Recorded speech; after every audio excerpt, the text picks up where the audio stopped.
Beda dengan timnas Indonesia, ranking FIFA 2 tim ASEAN ini terjun bebas. Dua tim ASEAN, Laos dan Kamboja gagal memperbaiki posisinya di ranking FIFA setelah melakoni laga FIFA Matchday pada September tahun 2022. Sama seperti negara lainnya, timnas Laos dan Kamboja juga baru saja merampungkan laga FIFA Matchday. Namun sayang, laga FIFA Matchday bulan September ini seperti menjadi mimpi buruk bagi kedua tim tersebut. Bukannya memperbaiki posisinya di ranking FIFA, timnas Laos dan Kamboja justru harus kehilangan banyak poin.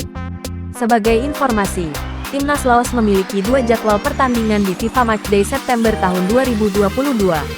Rinciannya yakni melawan Maladewa dan Brunei Darussalam.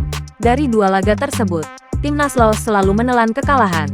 Timnas Laos menyerah dari Maladewa dengan skor 1-3. Tak berselang lama, timnas Laos dikalahkan Brunei Darussalam dengan skor tipis 0-1. Dilansir bolasport.com dari Tetao 247, 2 kekalahan beruntun membuat timnas Laos kehilangan 9,15 poin. Akibatnya, timnas Laos harus turun sebanyak 4 peringkat di ranking FIFA keurutan 187. Berbeda dengan Laos, timnas Kamboja hanya memainkan 1 laga di FIFA Matchday September tahun 2022.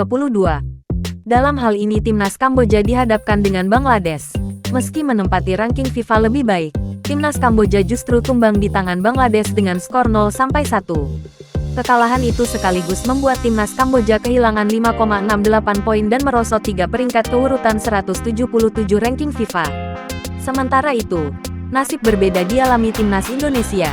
Timnas Indonesia mampu mendulang banyak poin di FIFA Matchday kali ini. Hal tersebut tak terlepas dari 2 kemenangan beruntun yang didapatkan timnas Indonesia saat melawan Curaçao.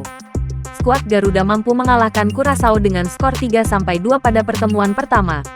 Kemudian Mark Klok DKK kembali meraih kemenangan di laga kedua dengan skor 2-1. Terpaut jauh di ranking FIFA membuat timnas Indonesia berhasil mengumpulkan 14,71 poin. Tambahan poin yang ada membuat tim asuhan Shin Tae-yong ini berhak naik 3 peringkat keurutan 152.